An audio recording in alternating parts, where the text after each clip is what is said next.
Start करने से पहले हम क्या करते हैं, फर्स्ट ऑफ ऑल हम वो सभी जो 12 फाइलम है उसको अगेन वन मोर टाइम हम क्या करेंगे, रिवाइज करेंगे, ताकि ये लास्ट टाइम है जब मैं आपको ये लिखकर रिवाइज करूंगा। अदरवाइज कल से इन सभी 12 फाइलम को मैं ओरली ही बोलूंगा, राइट।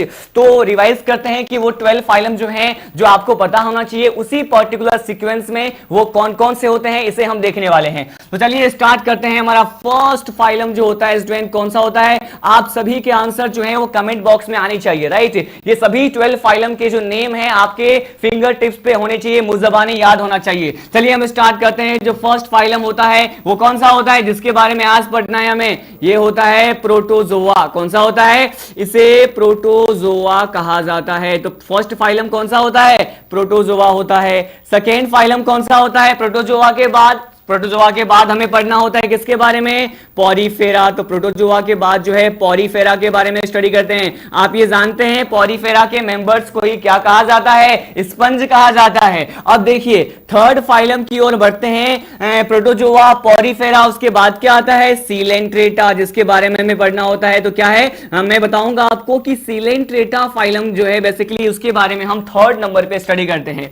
फोर्थ नंबर पे हम क्या आता है, बेसिकली प्रोटोजोआ, पॉरीफेरा, सीलेंट्रेटा के बाद क्या पढ़ते हैं, हम पढ़ते हैं टीनोफोरा के बारे में। किसके बारे में, टीनोफोरा के बारे में। टीनोफोरा के बाद क्या आता है स्टूडेंट, तो टीनोफोरा के बाद आता है फ्लैटवर्म, जिस फाइलम से बिलोंग करते हैं उसके बारे में हम स्टडी करते हैं। और ये कौन सा होता है, ये होता है प्लेटीहेल्मिन्थीज। कौन सा होता है, मैंने कहा ये होता है प्लेटीहेल्मिन्थीज। प्लेटीहेल्मिन्थीज के बाद कौन सा फाइलम पढ़ते हैं हम, प्लेटीहेल्मिन्थीज के बाद आता है एस्केहेल्मिन्थीज। क्या आता है, एस्केहेल्मिन्थीज आता है। एस्केहेल्मिन्थीज को और क्या कह सकते हैं हम, जो भी मेंबर्स एस्केहेल्मिन्थीज में आते हैं आप जानते हैं इसे क्या कहते हैं, राउंड वॉर्म कहते हैं। एस्केहेल्मिन्थीज को निमेटोडा, निमेटहेल्मिन्थीज भी कहा जाता है, इसके बारे में भी हम डिस्कस कर चुके हैं। और एस्केहेल्मिन्थीज के बाद जो हम स्टडी करते हैं, मैंने कहा प्लेटीहेल्मिन्थीज, एस्केहेल्मिन्थीज, इसके बाद आता है एनेलिडा। क्या आता है, एनेलिडा के बारे में हमें स्टडी करना होता है। एनेलिडा के बाद हम स्टडी करते हैं किसके बारे में, ऑर्थ्रोपोडा। किसके बारे में,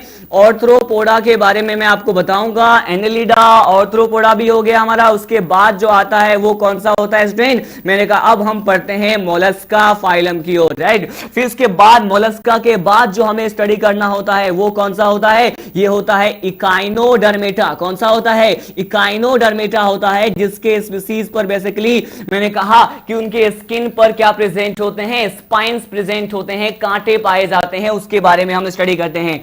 सेकेंड लास्ट जो फाइलम होता है इकाइनोडर्मेटा के बाद वो कौन सा होता है, तो मैंने कहा ये होता है हेमिकॉर्डेटा। कौन सा होता है, हेमिकॉर्डेटा होता है। और आप जानते हैं कि हेमिकॉर्डेटा जो होते हैं वो बेसिकली किसके बीच में कनेक्टिव लिंक होता है, ये कॉर्डेटा और नॉन कॉर्डेटा के बीच में क्या होता है, कनेक्टिव लिंक होता है, जिसके बारे में हम स्टडी करेंगे। और जो लास्ट फाइलम होता है 12 नंबर का फाइलम जिसके बारे में हमें स्टडी करना होता है वो आप जानते हैं कौन सा है, हेमिकॉर्डेटा के बाद हम पढ़ते हैं किसके बारे में, कॉर्डेटा फाइलम के बारे में हम क्या करते हैं, स्टडी करते हैं। वन मोर टाइम मैं आपको रिवाइज करवाने जा रहा हूं, हमने क्या क्या कौन कौन से फाइलम को जो है सीक्वेंस में लिया है उसके बारे में वन मोर टाइम बताने जा रहा हूं। ये कौन से हैं, तो मेरे साथ बोलिए आप, Protozoa, Porifera, Coelenterata, Ctenophora, Platyhelminthes, Aschelminthes, Annelida, Arthropoda, Mollusca, Echinodermata, Hemichordata, उसके बाद क्या आता है, कॉर्डेटा आता है। और आज का जो हमारा वेरी फर्स्ट फाइलम जो है जिसके बारे में हम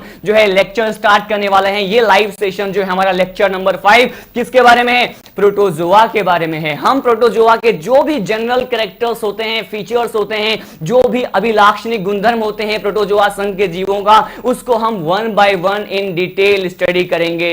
तो मैंने कहा कि हमारा जो फर्स्ट फाइलम है वो कौन सा है, वो प्रोटोजोआ है। तो चलिए हम बढ़ते हैं फर्स्ट फाइलम की तरफ। पहले मैं आपको बताऊंगा कि प्रोटोजोआ के बारे में जब मैंने लाइव सेशन फर्स्ट में लेक्चर फर्स्ट में मैंने बताया था कि प्रोटो और जोआ टर्म को मैंने डिवाइड करके इसका जो है बेसिकली क्या मीनिंग होता है इसके बारे में बता रखा है मैंने। तो वन मोर टाइम हम इसको देखते हैं कि प्रोटोजोआ जो है इसमें प्रोटो टर्म का मीनिंग क्या होता है और जोआ टर्म का मीनिंग क्या होता है। आप जानते हैं कि प्रोटोजोआ में प्रोटो टर्म जो होता है उसका मीनिंग क्या होता है, ये बेसिकली रिप्रेजेंट करता है किसको, मैंने कहा ये रिप्रेजेंट करता है प्रिमिटिव को। किसको, मैंने कहा जो बेसिकली प्रिमिटिव होता है या फिर जो बेसिकली आदिम नेचर के होते हैं उसके लिए जो वर्ड आता है ये कौन सा आता है, मैंने कहा ये आता है प्रिमिटिव, राइट। तो प्रिमिटिव का मतलब जानते हैं जो एंशिएंट होते हैं, बहुत पुराने होते हैं, इंसिपिएंट टाइप के होते हैं। तो आदिम प्रकार के जो जीव होते हैं वो प्रोटोजोआ संघ में आते हैं, जहां पे प्रोटो जो है बेसिकली क्या रिप्रेजेंट कर रहा है, प्रिमिटिव को रिप्रेजेंट करता है। अब हम बढ़ते हैं जोआ पर्टिकुलर टर्म जो होता है इसका मीनिंग क्या होता है, मैंने कहा here Zoa represent the animals. क्या रिप्रेजेंट करता है, जोआ जो है वो एनिमल्स को रिप्रेजेंट करता है। तो अब हम देखते हैं कि मैंने कहा कि प्रोटोजोआ फाइलम में आने वाले जो भी मेंबर होते हैं संघ में, इस संघ में आने वाले जो भी जीव होते हैं वो बेसिकली उसमें कैसे जंतु आते हैं, मैंने कहा जो कि किस प्रकार के होते हैं, आदिम प्रकृति के होते हैं। मतलब कैसे होते हैं, मैंने कहा प्रिमिटिव होते हैं, जिसका ओरिजिन जो है उद्विकास के क्रम में, इवोल्यूशन के सीक्वेंस में जो है फर्स्ट टाइम हुआ था। बेसिकली वो सभी ऑर्गेनिज्म किस में आते हैं, प्रोटोजोआ में आते हैं। अब हम जो है लीड करते हैं हमारा एडवांस लेवल की तरफ। मैंने कहा प्रोटोजोआ जो होता है फाइलम तो है, लेकिन कहा जाता है it is third largest phylum. क्या कहा जाता है, it is third largest phylum. ये क्या होता है, थर्ड लार्जेस्ट फाइलम होता है। मैं आपको बता दूं थर्ड लार्जेस्ट फाइलम का मीनिंग क्या होता है, मतलब ये तीसरा सबसे बड़ा संघ माना जाता है जिसमें जीवों की संख्या क्या होती है, ज्यादा होती है, जैव विविधता क्या होती है, बायोडाइवर्सिटी क्या होती है, अधिक होती है।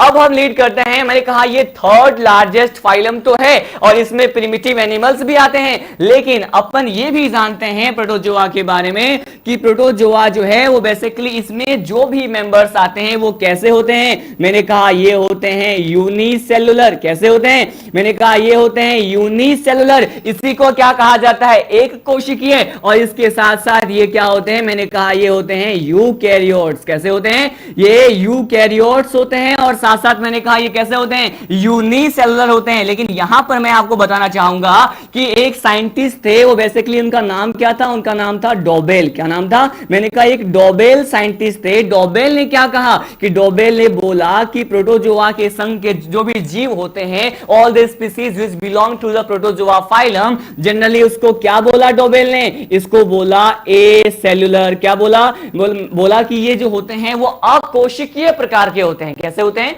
अकोशिकीय प्रकार के होते हैं। तो जनरली आपको जो है बुक में यहाँ पे unicellular as well as a cellular term का भी जो है बेसिकली आपको दिखाई देगा। तो मैंने कहा यूनिसेलुलर और यूकैरियोट्स होते हैं, बट डोबेल ने क्या बोला, ए सेलुलर। अपन ने जो है यूकैरियोट्स का मीनिंग क्या होता है ये भी आप अच्छे से जान चुके हैं, मैंने प्रीवियस लेक्चर में आपको बता दिया है। बेसिकली अब हम लीड करते हैं नेक्स्ट कैरेक्टर जो हमें पढ़ना होता है यहाँ पे प्रोटोजोआ में, वो क्या होता है। तो बेसिकली मैं आपको बता दूं यहां पर अब हम स्टडी करने वाले हैं कि जो प्रोटोजोआ टर्म होता है वो दिया किसने। प्रोटोजोआ शब्द का प्रतिपादन किस वैज्ञानिक ने किया, which scientist produce propose the word protozoa. तो यहां पे देखो वर्ड गिवन बाय, मैंने कहा ये जो वर्ड था वो किसने दिया था, तो वर्ड गिवन बाय गोल्डफस। क्या नाम था उनका, मैंने कहा एक साइंटिस्ट थे, उनका नाम था गोल्डफस, और गोल्डफस ने ही प्रोटोजोआ टर्म जो है वो प्रोड्यूस किया था, प्रपोज किया था। अब मैं आपको बताने वाला हूं नेक्स्ट थिंग। अब देखते हैं हम फर्स्ट ऑफ ऑल स्टडी करते हैं कि जो प्रोटोजोआ के मेंबर्स होते हैं वो बेसिकली रहते कहां हैं, वो कहां पाए जाते हैं, उसका हैबिटेट क्या होता है। हैबिटेट के बारे में भी मैंने आपको बहुत बार बता रखा है। हैबिटेट का बेसिकली मीनिंग क्या है, मैंने कहा प्लेस ऑफ लिविंग, वो जगह है जहां पर कोई भी जीव रहता है, निवास करता है, उसे हम क्या कहते हैं, हैबिटेट कहते हैं, जिसे हम आवास स्थान या प्लेस ऑफ लिविंग भी कह सकते हैं। हम यहां पे देखते हैं कि प्रोटोजोआ के जो ऑर्गेनिज्म होते हैं उसका हैबिटेट क्या होता है, वो कहां पर रहते हैं। तो हम ये देखने वाले हैं। तो हैबिटेट जो है वो जनरली इसका कहां होता है, मैंने कहा ये होते कैसे हैं, ये होते हैं कॉस्मोपॉलिटन। कैसे होते हैं, मैंने कहा कॉस्मोपॉलिटन इन नेचर। कैसे होते हैं, आई रिपीट, ये किस नेचर के होते हैं, मैंने कहा ये कॉस्मोपॉलिटन इन नेचर के होते हैं। लेकिन आप सोच रहे होंगे कि ये कॉस्मोपॉलिटन इन नेचर को मैंने हैबिटेट में क्यों बोला है, इसका मीनिंग क्या होता है। इसका मीनिंग होता है कॉस्मोपॉलिटन इन नेचर का कि ये सर्वत्र व्यापी होते हैं, सर्वव्यापी होते हैं। मतलब जो है ऑलमोस्ट ऑल द प्लेसेस जो है, लगभग सभी जगह पर प्रोटोजोआ के मेंबर्स जो है हमें दिखाई देते हैं और ये मिल सकते हैं। तो मैंने कहा इसका आवाज जो है वो पर्टिकुलर वन प्लेस नहीं होता है, ये कॉस्मोपॉलिटन इन नेचर होते हैं, हर जगह पाए जाते हैं, सर्वव्यापी होते हैं, इसीलिए इसे क्या कहते हैं, कॉस्मोपॉलिटन इन नेचर वाले जीव कहते हैं। अब हम लीड करते हैं कि आखिर इसमें भी कौन से हम हैबिटेट की बात करते हैं। तो यहां पर आपको अपने माइंड में रखना है कि बेसिकली ये कहां पाए जा सकते हैं। मैंने कहा ये वेट प्लेस पर मिल सकते हैं। किस पे, मैंने कहा वेट प्लेस या फिर वेट सोयल जो है, गीली मिट्टी जो होती है, मैंने कहा वहां पर भी मिल सकते हैं। इसके साथ साथ और कहां मिल सकते हैं, तो हमें यहां पे स्टडी करना है वेट सॉइल के साथ साथ ये कहां मिल सकते हैं, जो लवणीय जल होते हैं, सी वाटर होते हैं, जिसे मेराइन वाटर भी कहा जाता है। क्या कहते हैं, इसे मेराइन वाटर भी कहते हैं। तो बेसिकली जो मेराइन वाटर है या सी वाटर होता है वो वहां भी मिल सकते हैं। सी वाटर के साथ साथ जो है बेसिकली ये कहते हैं कि all the members which belong to the protozoa phylum, वो कैसे हो सकते हैं, तो they can act as a parasite. ये कैसे हो सकते हैं, मैंने कहा ये पैरासाइट भी हो सकते हैं। पैरासाइट क्या होते हैं आपको पता है, कोई भी ऐसा ऑर्गेनिज्म जो है बेसिकली फूड गेन करने के लिए, भोजन को प्राप्त करने के लिए या फिर कोई भी अन्य पर्पस से जो है बेसिकली दूसरे ऑर्गेनिज्म पर डिपेंड होते हैं, राइट। तो उसे हम क्या कहते हैं, पैरासाइट कहते हैं। तो ये पैरासिटिक नेचर, परजीवी प्रकृति के भी हो सकते हैं।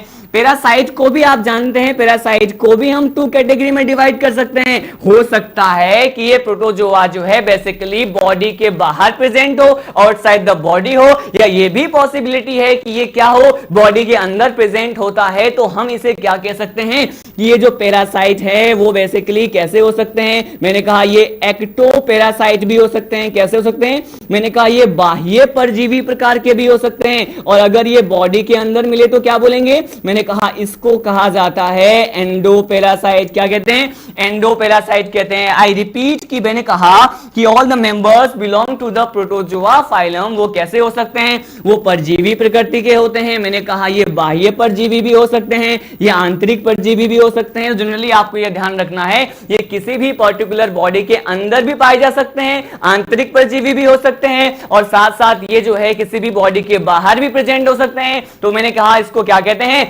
इसको एक्टोपैरासाइट कहते हैं। लेकिन ये पैरासाइट जो है यहां पर बेसिकली ये कहा जाता है कि ये न केवल प्लांट्स में हो सकते हैं, मैंने कहा न केवल प्लांट्स के ऊपर रह सकते हैं, बल्कि एज वेल एज ये एनिमल्स पर भी एज ए पैरासाइट जो है वो लीव कर सकते हैं, पाए जा सकते हैं। तो हमने यहां पर हैबिटेट को डिस्कस किया। अब हम डिस्कस करने वाले हैं मॉर्फोलॉजी। किसको डिस्कस करने वाले हैं कि बेसिकली इसकी जो मॉर्फोलॉजी है या फिर इसको जो है इसके जो बाह्य लक्षण होते हैं, इसकी जो आकारिकी होती है, इसके बारे में हम स्टडी करने वाले हैं। तो देखिए यहां पर अगर हम मॉर्फोलॉजी की बात करें, इसके आकारिकी की बात करते हैं, तो आकारिकी के आधार पर कैसे होते हैं, मैंने कहा प्रोटोजोआ फाइलम में जो भी मेंबर आते हैं, जो भी स्पीसीज आते हैं, उसकी आकारिकी कैसी होती है, मैंने कहा ये होते हैं पॉलीमॉर्फिक। क्या कह सकते हैं इसको, मैंने कहा ये होते हैं पॉलीमॉर्फिक। लेकिन ये पॉलीमॉर्फिक वर्ड का मीनिंग क्या होता है, मैंने कहा यहां पे पॉली का मतलब होता है बहुत सारे, मेनी। मॉर्फिक का मतलब होता है उनका रूप, उनको कौन से फॉर्म में पाए जाते हैं वो होता है। तो मैंने कहा बेसिकली जो भी मेंबर होते हैं प्रोटोजोआ के, वो केवल एक सिंगल फॉर्म में नहीं पाए जाते, वो उनका जो है बेसिकली वो किसी भी फॉर्म में, किसी भी अन्य रूप में मिल सकते हैं, पाए जा सकते हैं। इसीलिए मैंने कहा ये कैसे होते हैं, ये पॉलीमॉर्फिक होते हैं, बहुरूपी भी हो सकते हैं। क्यों, जैसे अगर हम एग्जांपल बात करते हैं, आपने अमीबा का नाम सुना होगा, आप जानते हैं अमीबा जो है वो बेसिकली प्रोटोजोआ का ही मेंबर होता है, उसी का सदस्य होता है। और अमीबा अमीबा की अगर हम बात करते हैं तो ये कहा जाता है, मैंने यहां पर अमीबा लिया है, और अमीबा का क्या कोई शेप या फिर उसका आकार क्या फिक्स होता है क्या? मैंने कहा नहीं, अमीबा का जो अगर शेप की बात करते हैं तो उसका जो शेप होता है वो क्या होता है? मैंने कहा वो फिक्स नहीं होता, not fix. Shape of amoeba जो है उसका आकार कभी भी फिक्स नहीं हो सकता है, ये किसी भी आकार में हो सकते हैं या किसी भी आकार में पाए जा सकते हैं। मैंने कहा सम टाइम ये इस आकार में पाए जाएंगे, तो वहीं अदर टाइम जो है मैंने कहा ये इस आकार में भी पाए जा सकते हैं। तो बेसिकली इसका फॉर्म जो है वो फिक्स नहीं होता है, ये किसी भी रूप में मिल सकते हैं। इसीलिए जो है मैं आपको बताऊंगा कि ये जो अमीबा है ना, अमीबा वर्ड का मीनिंग ही क्या होता है? अमीबा वर्ड का मीनिंग ही होता है चेंज। क्या होता है? चेंज होता है। इसका मतलब यह है परिवर्तन होता है। इसका मतलब ये कोई भी एक प्रॉपर शेप में या आकार में नहीं रह सकते हैं, ये जो है बेसिकली अपने फॉर्म को, अपने रूप को क्या कर सकते हैं? चेंज कर सकते हैं। इसीलिए ये किस नेचर के होते हैं? मैंने कहा ये पॉलीमॉर्फिक नेचर के होते हैं, राइट। मैंने यहां पर आपको हैबिटेट के बारे में बताया, मॉर्फोलॉजी, एक्सटर्नल फीचर के बारे में बताया, और यहां पर अब जो नेक्स्ट पॉइंट हम डिस्कस करने वाले हैं वो क्या होता है?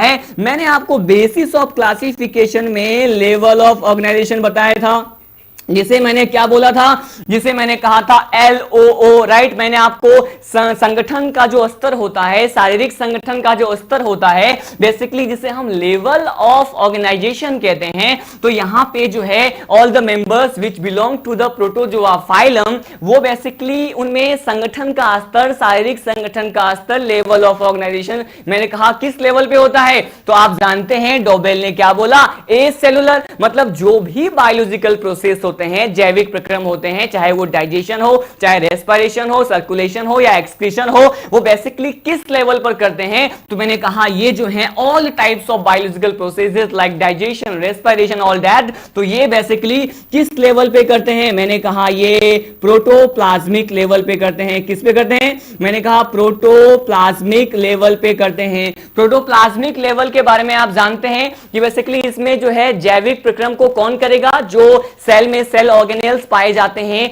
या जो कोशिकीय अंगक पाए जाते हैं, वो बेसिकली प्रोटोप्लाज्मिक लेवल ऑफ जो है ऑर्गेनाइजेशन के लिए क्या होते हैं? रिस्पॉन्सिबल होते हैं। इसमें सेल का फॉर्मेशन नहीं होता है। सेल्यूलर लेवल तो किसमें पाया जाएगा? इसके बाद जो हम नेक्स्ट फाइलम पढ़ते हैं पॉरीफेरा या स्पंज, उसमें जो है वो कोशिकीय स्तर का शारीरिक संगठन पाया जाता है, सेलुलर लेवल का लेवल ऑफ ऑर्गेनाइजेशन पाया जाता है। तो मैंने कहा यहां पर प्रोटोजोआ में LO क्या होता है? मैंने कहा प्रोटोप्लाज्मिक लेवल होता है। तो आपको ये सब बेसिक बातें जो मैंने बताया है उसको हम वन मोर टाइम पढ़ लेते हैं, उसके बाद हम नेक्स्ट टॉपिक की तरफ जो है लीड करेंगे। मैंने आपको क्या बताया?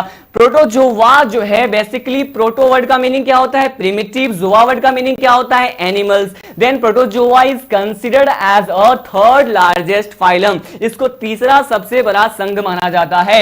अगर हम बात करें इसमें कैसे स्पीसीज आते हैं, तो मैंने कहा all the species belong to this group can be unicellular eukaryotes, and according to the scientist Dobell it is acellular. But if I talk about the habitat of the all the members which belong to the protozoa, तो ये कैसे nature होते हैं? मैंने कहा it generally represent the cosmopolitan in nature. It means कि it may be found on wet place as well as it may be live in marine water. It may be act as a parasite, and if I talk about the parasite, तो मैंने कहा जो basically ये ectoparasite भी हो सकते हैं, endoparasite भी हो सकते हैं, और साथ साथ मैंने कहा ये प्लांट्स मतलब पादपों पे भी रह सकते हैं, और एनिमल्स जंतुओं पर भी परजीवी के रूप में पाए जा सकते हैं। उसके बाद मैंने बताया कि अगर मॉर्फोलॉजी, उसके बाह्य लक्षण, आकारिकी की बात करते हैं तो ये कैसे होते हैं? ये पॉलीमॉर्फिक होते हैं, मतलब बहुरूपी होते हैं। अगर हम अमीबा की बात करते हैं तो अमीबा वर्ड का मतलब ही चेंज होता है, इसका कोई भी प्रॉपर शेप नहीं होता है। लेवल ऑफ ऑर्गेनाइजेशन की बात करते हैं तो प्रोटोप्लाज्मिक होता है। लेकिन अगर हम यहां पर एक एग्जांपल और डिस्कस करते हैं, आप जानते हैं यूग्लिना के बारे में, राइट। यूग्लिना जो होता है वो बेसिकली, यूग्लिना की बात करें या फिर एक और मेंबर जो इसी फाइलम में आता है जिसे कहा जाता है पैरामीशियम, तो अगर हम यूग्लिना और पैरामीशियम की बात करते हैं तो इसके लिए कहा जाता है कि इसका शेप जो होता है, इसका जो आकार होता है वो क्या होता है? फिक्स होता है, ये कभी चेंज नहीं होगा। इसका आकार क्या होगा? फिक्स होगा, ये कभी भी अमीबा की तरह चेंज नहीं होते हैं, ये प्रॉपर एक फिक्स जो है बेसिकली शेप जो है वो प्रोवाइड करते हैं या उसमें पाए जा सकते हैं। कौन कौन से? यूग्लिना और पैरामीशियम, ये भी क्या होते हैं? एक कोशिकीय होते हैं।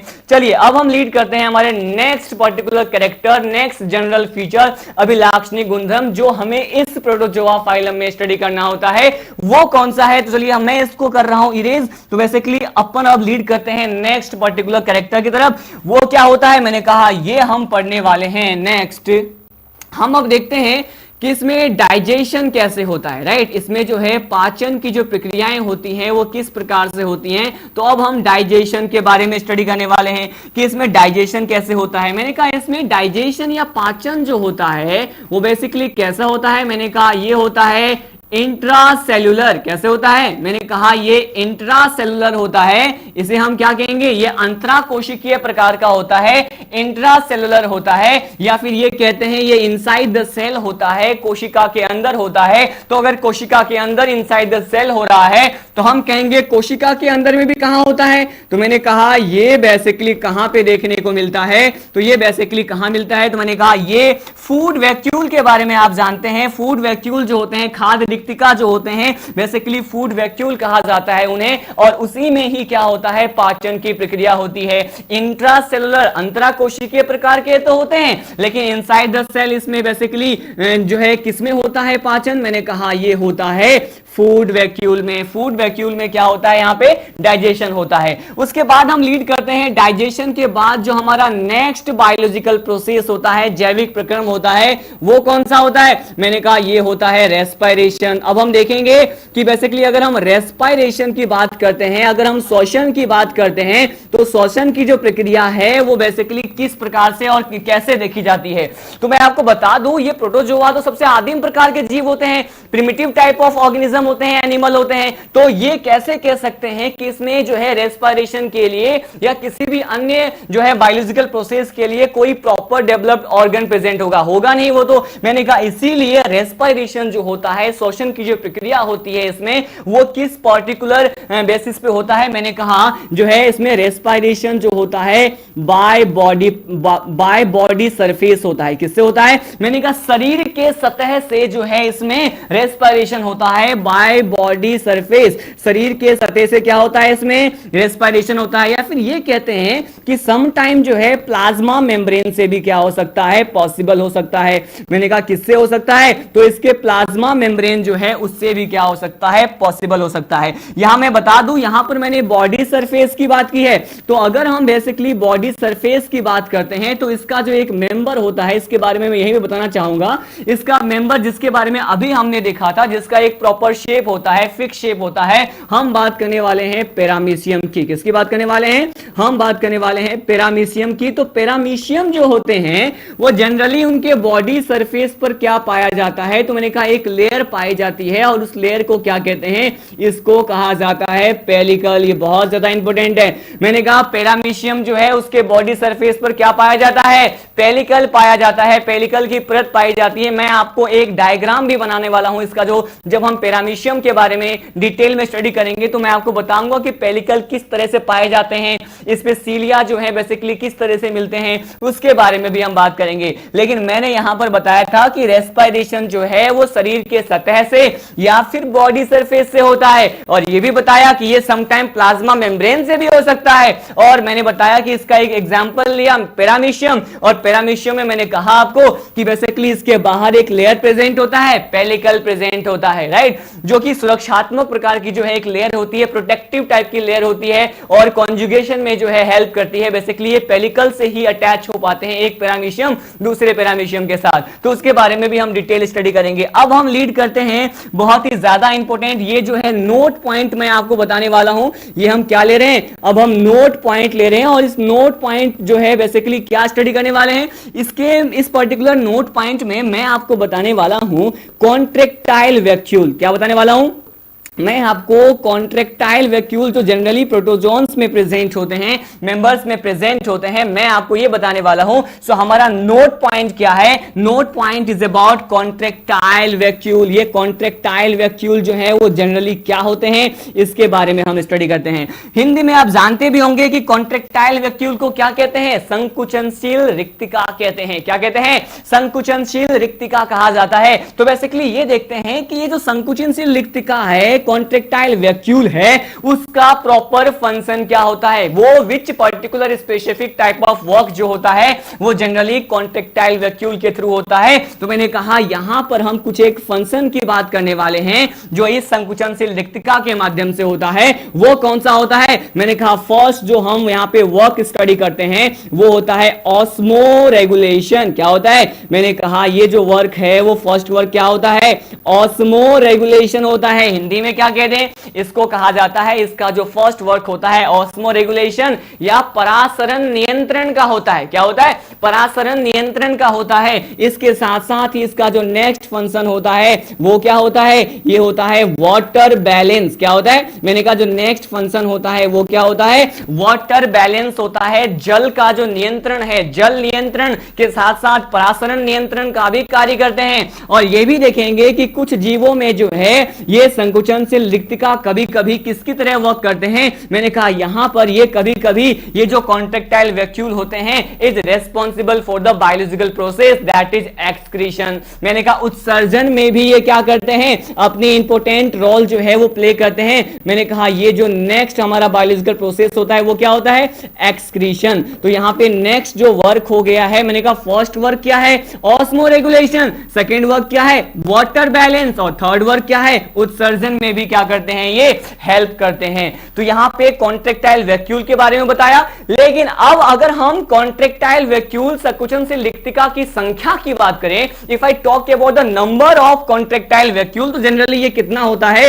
मैंने कहा अगर हम नंबर ऑफ कॉन्ट्रेक्टाइल वैक्यूल की बात करते हैं स्टूडेंट, तो बेसिकली ये कितने नंबर में प्रेजेंट होते हैं? तो बेसिकली अगर हम अमीबा की बात करें, फर्स्ट ऑफ ऑल हम यहां पे अमीबा की बात करेंगे, फिर हम पैरामीशियम की बात करेंगे। हम ये देखेंगे कि अमीबा में कितने कॉन्ट्रेक्टाइल वैक्यूल होते हैं और पैरामीशियम में कितने कॉन्ट्रेक्टाइल वैक्यूल होते हैं। तो अगर हम बात करें number of contractile vacuole in the amoeba, right, तो ये कितना होता है? तो आपको हमेशा लर्न रखना है कि अमीबा में कॉन्ट्रेक्टाइल वैक्यूल कितना होता है? 1 होता है। कितना होता है? 1 होता है। यहां से सीधे ही स्ट्रेट फॉरवर्ड क्वेश्चन मिल सकता है कि अमीबा में पाए जाने वाले कॉन्ट्रेक्टाइल वैक्यूल संकुचनशील रिक्तिका की संख्या कितनी होती है, राइट। उसके बाद देखिए, उसके बाद अगर हम बात करें पैरामीशियम में कितने होते हैं, तो मैंने आपको कहा कि यहां जो पैरामीशियम की अगर बात करते हैं तो पैरामीशियम में कॉन्ट्रेक्टाइल वैक्यूल की जो संख्या होती है इसके नंबर होते हैं, कितने होते हैं?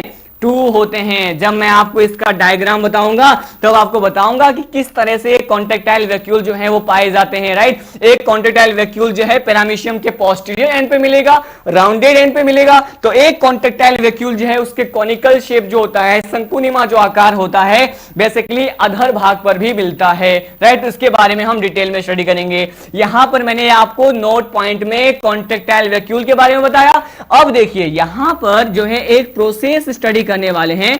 आप इतना जान चुके हैं कि अमीबा में कॉन्ट्रेक्टाइल वैक्यूल कितना होता है? मैंने कहा 1 होता है। लेकिन ये अमीबा में कॉन्ट्रेक्टाइल वैक्यूल किस तरह से ऑस्मो रेगुलेशन, वाटर बैलेंस इसके लिए रिस्पॉन्सिबल होता है, मैं आपको यह बताने वाला हूं कि बेसिकली ये ऑस्मो रेगुलेशन परासरण नियंत्रण कैसे करते हैं, जल का नियंत्रण कैसे करते हैं, वाटर बैलेंस कैसे होता है, तो मैं आपको यह बताने वाला हूं। देखिए हम बात करते हैं, मैंने क्या किया, यहां पर एक एग्जांपल लिया और एग्जांपल किसका स्टडी कर रहे हैं? हम एग्जांपल स्टडी कर रहे हैं अमीबा का। किसका? अमीबा का स्टडी कर रहे हैं जो बेसिकली प्रोटोजोन्स होता है। अब देखिए मैंने क्या किया, मैंने फर्स्ट ऑफ ऑल क्या किया, फर्स्ट केस लिया। अब हम यहां पे फर्स्ट केस की बात कर रहे हैं।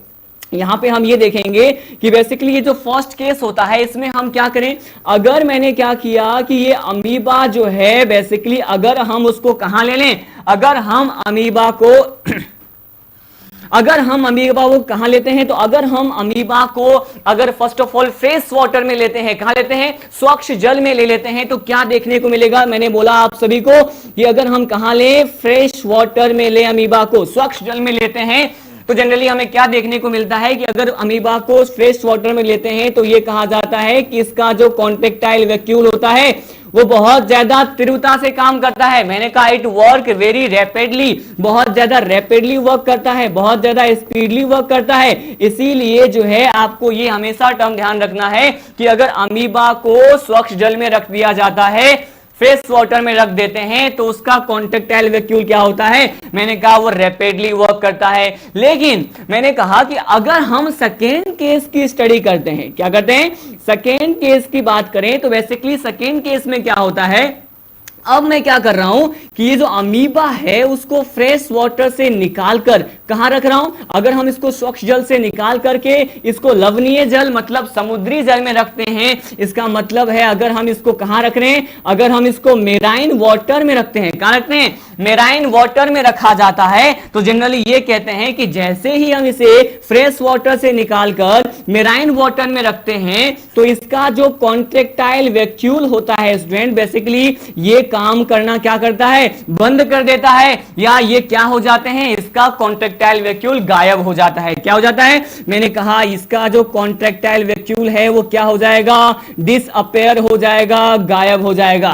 ये हमेशा आपको माइंड में रखना है। यहां से जनरली क्वेश्चन देखने को मिलता है कि अगर मेंबर ऑफ प्रोटोजोआ अमीबा को हम क्या करते हैं, सी वाटर में समुद्री जल में रख देते हैं, तो क्या होता है, इसका जो कॉन्ट्रेक्टाइल वैक्यूल होता है वो क्या हो जाएगा, गायब हो जाएगा, डिसअपेयर हो जाएगा। लेकिन ऐसा क्यों, ऐसा क्यों, मैंने पहले तो ये कहा कि अमीबा को अगर फ्रेश वाटर में रखते हैं तो इसका कॉन्ट्रेक्टाइल वैक्यूल रैपिडली वर्क करता है, लेकिन जैसे ही इसको मेराइन वाटर में रखते हैं तो इसका जो कॉन्ट्रेक्टाइल वैक्यूल होता है वो क्या हो जाता है, गायब हो जाता है। क्यों, क्योंकि यहां पर यह कहा जाता है कि जैसे ही हम इसको सी वाटर में रखते हैं तो सी वाटर की जो सांद्रता है, समुद्री जल की जो कंसंट्रेशन होता है, कंसंट्रेशन ऑफ सी वाटर जो होता है वो जनरली इस अमीबा के जो है बॉडी के अंदर पाए जाने वाले प्रोटोप्लाज्म के कंसंट्रेशन से क्या होता है, ज्यादा होता है। मैंने कहा जैसे ही हम इसको सी वाटर में रखेंगे तो अपन जानते हैं कि जो सी वाटर होता है और उसका कंसंट्रेशन जो होता है, मैंने कहा कंसंट्रेशन मतलब सांद्रता, बेसिकली अगर सी वाटर का कंसंट्रेशन की बात करते हैं तो वो अमीबा में पाए जाने वाले प्रोटोप्लाज्म जो होता है, मैंने कहा अमीबा में पाए जाने वाले प्रोटोप्लाज्म के कंसंट्रेशन से क्या होता है, मैंने कहा ज्यादा होता है। इसीलिए क्या होगा, मैंने कहा जो भी आवश्यक जल की मात्रा, necessary amount of the water amoeba को सर्वाइव करने के लिए चाहिए होता है, मैंने कहा अगर वो भी जो है बेसिकली इस प्लाज्मा मेम्ब्रेन से बाहर चले जाए या फिर इस कॉन्ट्रेक्टाइल वैक्यूल से बाहर चले जाए, इसीलिए इसी पर्टिकुलर इसी से बचने के लिए जो इसका जो कॉन्ट्रेक्टाइल वैक्यूल होता है वो क्या हो जाता है, मैंने कहा गायब हो जाता है। तो बेसिकली आपको बस ये ध्यान रखना है। लेकिन अब हम क्या कर रहे हैं, हमने फर्स्ट केस स्टडी किया, हमने सेकेंड केस स्टडी किया, अब मैं आपको यह बताऊं कि अगर हम क्या कर रहे हैं थर्ड केस में, क्या कर रहे हैं, मैंने लिया यहां पर थर्ड केस। अब मैं आपको क्या बताने वाला हूं कि थर्ड केस में अमीबा को मैंने वापस से मेराइन वाटर से निकाल के, समुद्री जल से निकाल के वापस से कहां रख दें अपन, अगर हम इसको रख देते हैं फ्रेश वाटर में, कहां पे, अगर हम इसको स्वच्छ जल में रख देते हैं तो क्या कहा जाता है, मैंने कहा इसमें कॉन्ट्रेक्टाइल वैक्यूल जो है वापस से आ जाते हैं। मैंने कहा ये क्या हो जाते हैं, मैंने कहा ये रीअपेयर हो जाते हैं, वापस से पुनः प्रकट हो जाते हैं। इस एक बार और इन सभी को हम रिवाइज करने जा रहे हैं कि अगर हम बेसिकली क्या वर्क करें, मैंने कहा अगर हम अमीबा की बात करते हैं, फर्स्ट केस जो होता है अमीबा को फ्रेश वाटर में रखा तो उसका कॉन्ट्रेक्टाइल वैक्यूल रैपिडली वर्क करता है। अगर हम अमीबा को जो है बेसिकली कहां रखते हैं, मैंने कहा अमीबा को जो है बेसिकली अगर मेराइन वाटर में रखते हैं तो उसका कॉन्ट्रेक्टाइल वैक्यूल जो है वो बेसिकली क्या हो जाता है, वो बेसिकली डिसअपेयर हो जाता है। क्यों, क्योंकि सी वाटर का कंसंट्रेशन क्या है, ज्यादा है अमीबा के बॉडी में पाए जाने वाले प्रोटोप्लाज्म के कंसंट्रेशन से। अगर हम उसको अगेन मेराइन वाटर से निकाल के फ्रेश वाटर में रख देते हैं तो उसका कॉन्ट्रेक्टाइल वैक्यूल जो गायब हो गया था अब वो वापस से क्या हो जाएगा, पुनः रीअपेयर हो जाएगा, पुनः प्रकट हो जाएगा। तो हमने ये जो स्टडी किया है पॉइंट, ये बेसिकली एनसीईआरटी में गिवन नहीं है, लेकिन जनरली आपको मॉड्यूल्स जो है आप उसमें हाई लेवल के क्वेश्चन जो होता है वो जनरली ये नोट पॉइंट डिस्कस किया जाता है, इसीलिए मैंने आपको बताया, जहां मैंने आपको कॉन्ट्रेक्टाइल वैक्यूल और उसके जो बेसिक फंक्शन होते हैं और अमीबा के बारे में बताया, और इसके साथ साथ मैंने आपको क्या कहा, पैरामीशियम और अमीबा में जो है कॉन्ट्रेक्टाइल वैक्यूल की संख्या कितनी होती है, तो अमीबा में होती है 1 और पैरामीशियम में कितने होते हैं, 2 होते हैं। अब हम स्टडी करते हैं हमारा नेक्स्ट पॉइंट क्या है, अब हम स्टडी करते हैं हमारे नेक्स्ट पॉइंट की तरफ, और ये नेक्स्ट पॉइंट जो हम स्टडी करने वाले हैं, मैंने इसको इरेज किया, और हमारा जो है वो टॉपिक है अब बेसिकली, अगर हम किसकी बात करें, हमने डाइजेशन की बात कर ली, हमने रेस्पिरेशन की बात कर ली, अब हम बात करते हैं सर्कुलेशन की। किसकी बात कर रहे हैं, हम बात कर रहे हैं सर्कुलेशन की, और सर्कुलेशन जो है उसके बाद हम बात करेंगे किसकी, उसके बाद हम बात करेंगे एक्सक्रीशन की। किसकी बात करेंगे, मैं आपको एक्सक्रीशन के बारे में बताऊंगा कि उत्सर्जन कैसा होता है। तो चलिए हम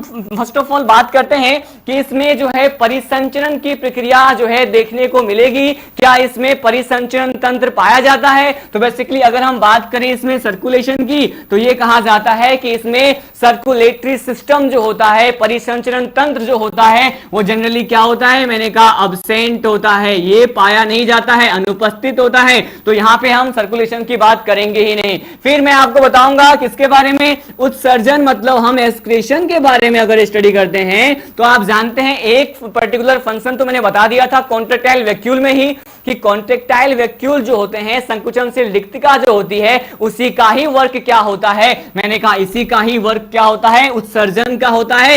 एक्सक्रीशन क्या होता है, बेसिकली अगर हम एक्सक्रीशन के लिए बात करें तो एक्सक्रीशन जो है वो किस पर्टिकुलर स्ट्रक्चर से होता है, मैंने कहा कॉन्ट्रेक्टाइल वैक्यूल और संकुचनशील रिक्तिका के माध्यम से होता है। लेकिन कभी कभी ये जो एक्सक्रीशन होता है, उत्सर्जन जो होता है, वो किसके माध्यम से होता है, मैंने कहा ये होता है प्लाज्मा मेम्ब्रेन से। किससे होता है, मैंने कहा ये प्लाज्मा मेम्ब्रेन से भी क्या हो सकता है, पॉसिबल हो सकता है। तो हमने यहां पे सर्कुलेशन, एक्सक्रीशन की बात कर ली। अब मैं आपको बताने वाला हूं हमारा नेक्स्ट जो होता है वो होता है लोकोमोशन, राइट। अगर हम लोकोमोशन की बात करें, लोकोमोशन को क्या कहते हैं, लोकोमोशन को कहा जाता है गमन, राइट। गति और गमन की बात करते हैं, मूवमेंट एंड लोकोमोशन की बात करते हैं, तो यह कहा जाता है कि इस प्रोटोजोआ संघ में कुछ विशिष्ट प्रकार की संरचनाएं, कुछ स्पेशल टाइप के स्ट्रक्चर प्रेजेंट होते हैं। जनरली उसी स्ट्रक्चर के थ्रू जो है इसमें क्या देखा जाता है, इसमें गमन की प्रक्रिया, लोकोमोशन का प्रोसेस देखा जाता है।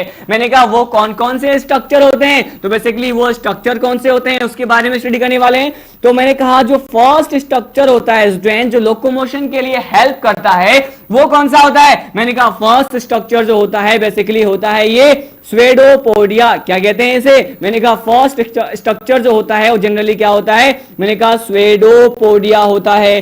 स्वेडोपोडिया को हिंदी में क्या कहा जाता है, मैंने कहा स्वेडोपोडिया को हिंदी में कहा जाता है कूटपाद, राइट। बेसिकली अमीबा में ये स्वेडोपोडिया पाए जाते हैं, इसके बारे में हम स्टडी करेंगे जब मैं आपको क्लास के बारे में बताऊंगा, राइट। इसके बाद जो इसका नेक्स्ट वर्क जो है, या फिर बेसिकली हम देखेंगे कि लोकोमोशन के लिए जो नेक्स्ट स्ट्रक्चर होता है, मैंने कहा फर्स्ट तो होता है स्वेडोपोडिया जो कूटपाद होते हैं, राइट। और नेक्स्ट जो होते हैं ये होते हैं फ्लेजिला। क्या होते हैं, मैंने कहा फ्लेजिला होते हैं। बेसिकली अगर फ्लेजिला की बात करें तो फ्लेजिला को क्या कहा जाता है, इसे कसाभिका कहा जाता है, जो लोकोमोशन और गमन के लिए पाए जाने वाली एक महत्वपूर्ण संरचना है। It is the most important locomotory organs या locomotory structure that is present in the basically Protozoa phylum, right. अब हम देखते हैं इसके बाद जो है फ्लेजिला के बाद कौन सी संरचना पाई जा सकती है। मैंने कहा इसमें फ्लेजिला के साथ जो संरचना पाई जाती है उसे हम क्या कहते हैं, सीलिया कहते हैं। सीलिया को हिंदी में क्या बोलते हैं, सीलिया को कहा जाता है पक्षमाभ। क्या कहते हैं, पक्षमाप कहा जाता है। मैंने आपको यहां पे लोकोमोशन प्रोसेस के बारे में बताया।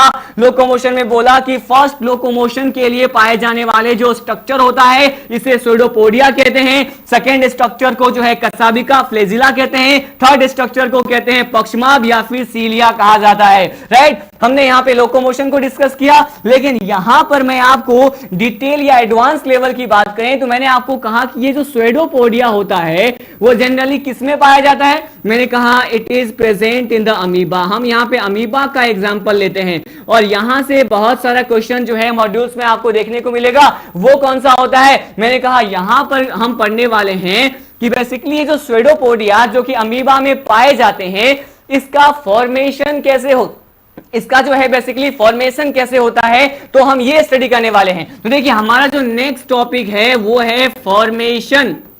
क्या है ये? मैंने कहा ये है formation of pseudopodia, right? Formation of pseudopodia in amoeba, right? Pseudopodia जो है बेसिकली उसका फॉर्मेशन कैसे होता है अमीबा में, हम इसके बारे में स्टडी करने वाले हैं, राइट? और यहां से कितना इंपॉर्टेंट क्वेश्चन अराइज होता है वो आपको अभी मालूम चलेगा। मैंने आपको तीनों संरचनाओं के बारे में बताया, तीनों स्ट्रक्चर के बारे में बताया, अब मैं स्पेशली अमीबा के बारे में बता रहा हूं। और हमारा टॉपिक क्या है कि बेसिकली जो स्वेडोपोडिया है उसका फॉर्मेशन अमीबा में किस मैकेनिज्म, किस थ्योरी के बेस पे हम समझा सकते हैं। तो देखिए एक साइंटिस्ट थे, उनका नाम था हाइमन। क्या नाम था? मैंने कहा उनका नाम था हाइमन। हाइमन ने एक थ्योरी दिया, मैंने कहा इन्होंने एक सिद्धांत जो है वो प्रतिपादित दिया। वो बेसिकली वो सिद्धांत जो है वो थ्योरी क्या है? मैंने कहा इसे कहा जाता है सॉल जेल थ्योरी। क्या कहते हैं? इसे सॉल जेल थ्योरी कहा जाता है। मैं आपको बताऊंगा कि ये जो सॉल जेल थ्योरी होता है वो बेसिकली क्या होता है, लेकिन उससे पहले मैं आपको बता दूं कि ये सॉल का मतलब क्या होता है और जेल का मतलब क्या होता है। तो हाइमन ने अपने सॉल जेल थ्योरी में क्या बोला? हाइमन ने अपने सॉल जेल थ्योरी में बोला कि ये जो सॉल होता है वो क्या होता है? मैंने कहा सॉल जो है बेसिकली एक लाइट, मैंने कहा ये क्या होता है? एक लाइट प्रोटोप्लाज्म को कहते हैं। किसको कहते हैं? लाइट प्रोटोप्लाज्म को कहा जाता है। अगर हम जेल की बात करें तो जेल किसे कहते हैं? मैंने कहा इट इज नन एज, मैंने कहा जेल किसे कहते हैं? जेल कहते हैं बेसिकली विस्कस। किसको कहते हैं? मैंने कहा यह कहा जाता है विस्कस प्रोटोप्लाज्म को। किसको? विस्कस प्रोटोप्लाज्म को कहा जाता है। वन मोर टाइम आपको बताने जा रहा हूं कि अगर हम formation of pseudopodia in the amoeba की बात करें तो एक साइंटिस्ट थे, उनका नाम था हाइमन। हाइमन ने स्वेडोपोडिया के फॉर्मेशन को समझाने के लिए एक थ्योरी दिया था। कौन सा था? Sol gel theory. मैंने आपको कहा कि सॉल क्या होता है, तो जो हल्के प्रोटोप्लाज्म होते हैं उसको सॉल कहते हैं, और बेसिकली जेल क्या होता है, तो जो सघन प्रोटोप्लाज्म होता है, गहरे और गाढ़े जो प्रोटोप्लाज्म होते हैं बेसिकली उसे क्या कहते हैं? उसे कहा जाता है जेल।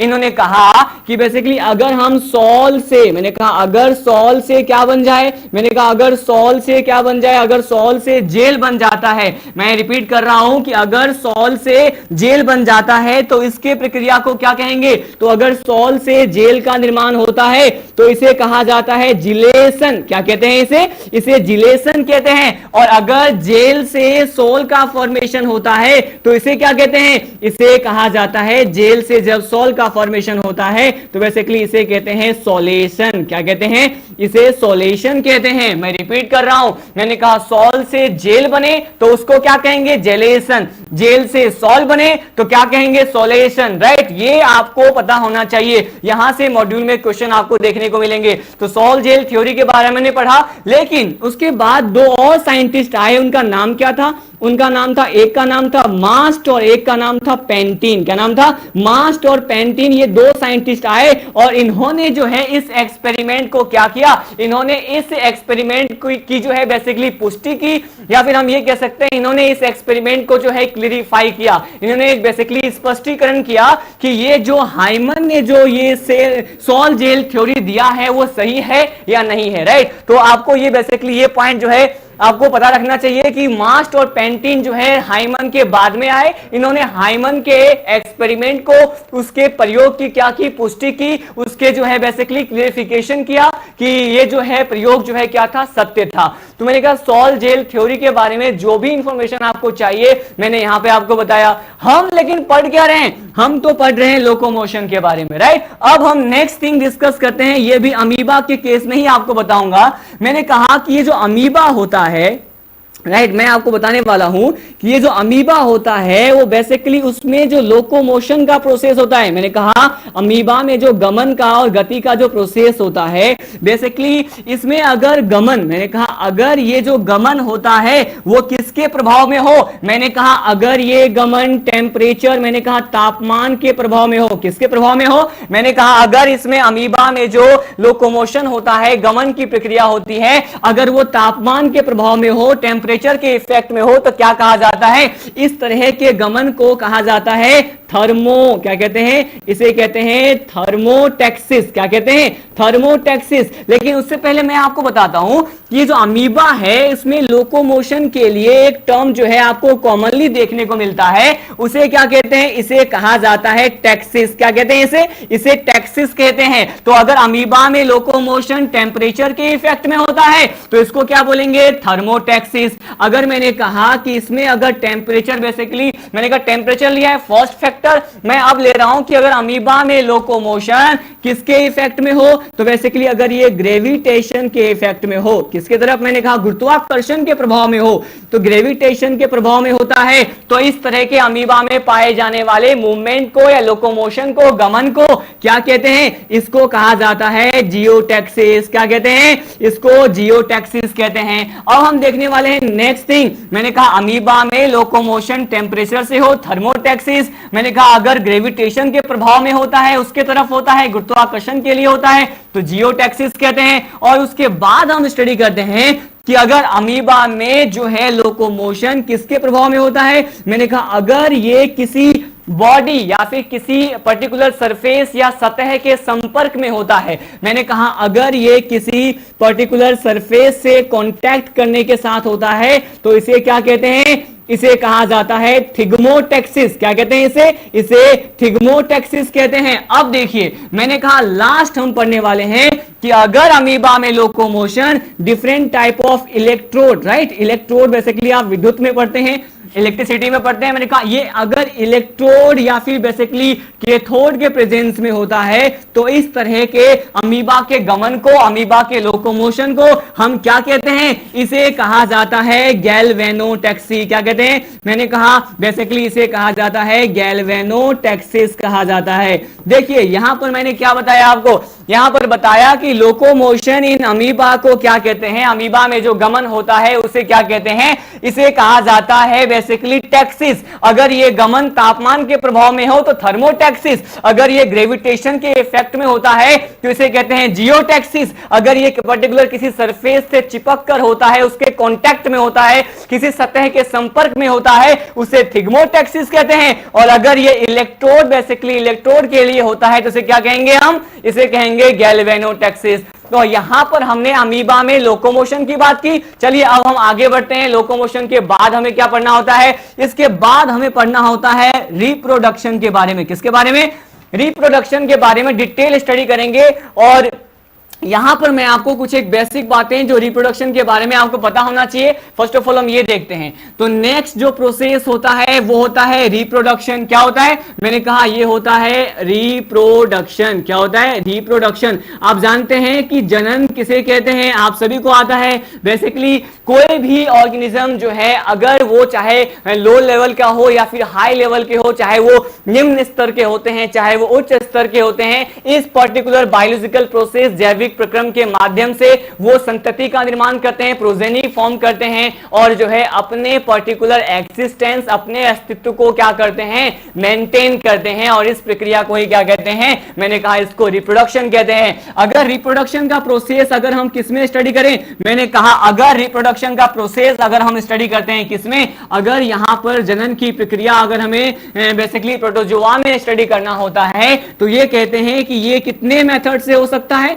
मैंने कहा ये 2 मेथड से हो सकता है। आई रिपीट, कितने मेथड से, मैंने कहा ये 2 मेथड से हो सकता है। ये 2 मेथड कौन कौन से हैं आपको पता है, मैंने कहा फर्स्ट ये हो सकता है एसेक्सुअल रिप्रोडक्शन। किससे हो सकता है, ये एसेक्सुअल रिप्रोडक्शन से हो सकता है। और साथ साथ जो नेक्स्ट मेथड होता है इसके बारे में भी आपको पता है, मैंने कहा ये हो सकता है क्या, सेक्सुअल रिप्रोडक्शन से। किससे हो सकता है, मैंने कहा ये बेसिकली जो है अलैंगिक जनन से भी हो सकता है और साथ साथ जो है लैंगिक जनन से भी इसमें जो है जनन की प्रक्रिया, रिप्रोडक्शन का प्रोसेस देखने को मिलता है। लेकिन इन दोनों ही प्रक्रियाओं में अब जो हम पढ़ने वाले हैं, इसे हम पढ़ने वाले हैं बेसिकली कौन सा प्रोसेस है ये, मैंने कहा ये प्रोसेस जो होता है वो क्या होता है, ये होता है एसेक्सुअल रिप्रोडक्शन। क्या होता है, एसेक्सुअल रिप्रोडक्शन होता है। हम इसके बारे बारे में फर्स्ट ऑफ ऑल स्टडी करेंगे, उसके बाद मैं आपको बताऊंगा कि सेक्सुअल रिप्रोडक्शन कैसे होता है प्रोटोजोआ में। लेकिन अभी का जो हमारा टॉपिक क्या है, अभी का हमारा टॉपिक है ए सेक्सुअल रिप्रोडक्शन, अलैंगिक जनन जो है वो किस प्रकार से देखने को मिलता है बेसिकली प्रोटोजोआ में, हम वो देखते हैं। देखिए मैंने कहा अगर हम बात करते हैं ए सेक्सुअल रिप्रोडक्शन के अलग अलग प्रकार के मेथड या फिर विधि की बात करते हैं, तो मैं यहां पे बताना चाहूंगा कि बेसिकली यहां पर अगर बात करते हैं कि फर्स्ट मेथड जो होता है उसे हम क्या कहते हैं, इसे हम कहते हैं बाइनरी फिजन। क्या कहते हैं, इसे कहा जाता है बाइनरी फिजन। इसके बारे में भी आपने पढ़ा होगा। बाइनरी फिजन जो है इसे क्या कहते हैं, द्विखंडन कहते हैं। क्या कहते हैं, द्विखंडन कहते हैं। और बाइनरी फिजन जिसमें होता है, इसका एग्जाम्पल क्या ले रहे हैं अपन, इसका एग्जाम्पल ले रहे हैं अमीबा। किसमें होता है, मैंने कहा अमीबा में क्या होता है, बाइनरी फिजन होता है। अगर हम बात करें नेक्स्ट मल्टीपल फिजन की, किसकी बात कर रहे हैं, अगर हम इसमें मल्टीपल फिजन की बात करते हैं, बेसिकली मैं आपको बता दूं कि ये फिजन जो होता है ये जो है बेसिकली कोई भी जीव जो है, कोई भी ऑर्गेनिज्म में अगर फिजन होता है, खंडन होता है, तो वो पर्टिकुलर टू पार्ट्स में डिवाइड हो जाए तो हम कहेंगे क्या, बाइनरी फिजन। लेकिन वो बनने वाले खंड या बनने वाले पार्ट्स की संख्या जो है बहुत ज्यादा हो तो इसे क्या कहेंगे, मल्टीपल फिजन। और मल्टीपल फिजन का जो एग्जाम्पल होता है ये बेसिकली किसमें देखने को मिलता है, तो मैं आपको जो है प्लाज्मोडियम जो है एक स्पीसीज है, इसके बारे में मैं आपको बताऊंगा इसमें। तो बेसिकली ये जो प्लाज्मोडियम होता है, मैंने कहा क्या होता है, प्लाज्मोडियम जो होता है बेसिकली उसमें क्या मिलता है, ये बहुखंडन की प्रक्रिया मल्टीपल फिजन हमें देखने को मिलता है।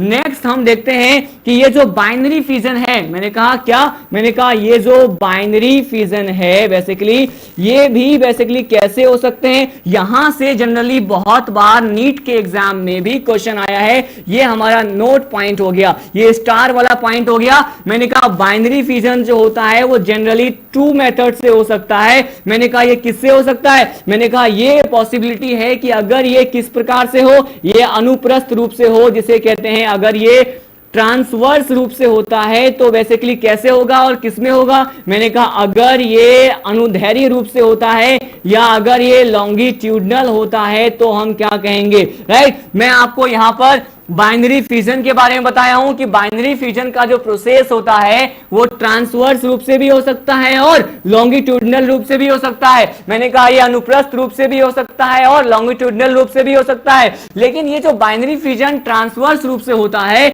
इसे हम जनरली क्या कह सकते हैं, तो बेसिकली ये कहां देखने को मिलता है, ये देखने को मिलता है पैरामीशियम में। ये एग्जाम्पल ही आ चुका है प्रीवियस नीट एग्जाम में। ये कहां मिलता है, मैंने कहा ये पैरामीशियम में देखने को मिलता है। किसमें, मैंने कहा पैरामीशियम में देखने को मिलता है। अगर हम बात करते हैं बाइनरी फिजन जो है अगर लॉन्गिट्यूडनल टाइप का होता है या फिर अनुदैर्ध्य प्रकार का होता है तो जनरली इसे जो है इसमें एग्जाम्पल कौन सा होता है, तो आप जानते हैं ये जो है युग्लिना होता है। किसमें होता है, युग्लिना होता है। ये आपको पता होना चाहिए कि अगर हम बाइनरी फिजन अमीबा में बात करें तो, और बेसिकली अगर हम मल्टीपल फिजन की बात करें तो प्लाज्मोडियम में, बाइनरी फिजन की बात करें तो अमीबा में, और बाइनरी फिजन अगर ट्रांसवर्स टाइप का हो तो पैरामीशियम में, लेकिन अगर लॉन्गिट्यूडनल टाइप का होता है तो किसे कहते हैं, मैंने कहा ये युग्लिना में देखने को मिलता है।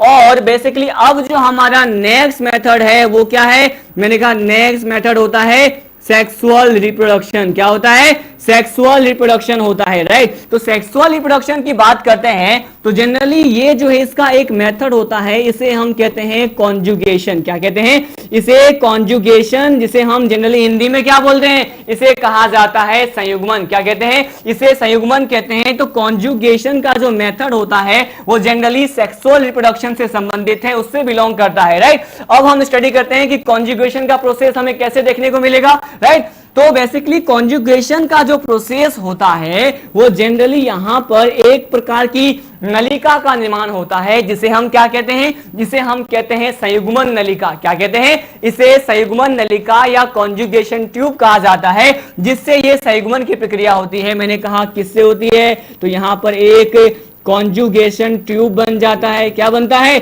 मैंने कहा यहां पर एक कॉन्जुगेशन ट्यूब बनता है और इसी कॉन्जुगेशन ट्यूब के माध्यम से क्या होता है, मैंने कहा यहां पर सेक्सुअल रिप्रोडक्शन की प्रक्रिया हमें देखने को मिलती है, राइट। अब कॉन्जुगेशन ट्यूब बेसिकली इसका निर्माण जिस सदस्य में होता है। यहां पर हम बेसिकली मूल रूप से आधारभूत रूप से जो है किसके बारे में स्टडी करेंगे, यहां पर हम पैरामीशियम के बारे में स्टडी करते हैं। किसके बारे में, मैं यहां पर आपको पैरामीशियम के बारे में बताऊंगा कि किस तरह से पैरामीशियम में कॉन्जुगेशन ट्यूब संयुग्मन नलिका निर्माण होता है और ये सेक्सुअल रिप्रोडक्शन जो है वो संयुग्मन के प्रोसेस के थ्रू किस तरह से पैरामीशियम में देखने को मिलेगा, इसके बारे में हम डिटेल में स्टडी करेंगे। एक इसका प्रॉपर डायग्राम हम भी, इसका डायग्राम प्रॉपर क्या होता है या इसका पर्टिकुलर जो मेथड होता है, टेक्निक जो होता है वो भी हम स्टडी करेंगे। लेकिन आज के लिए मेरे ख्याल से इतना ही सफिशिएंट होगा आप सभी के लिए। तो कल का जो टॉपिक होगा वो बेसिकली प्रोटोजोआ फाइलम ही होगा।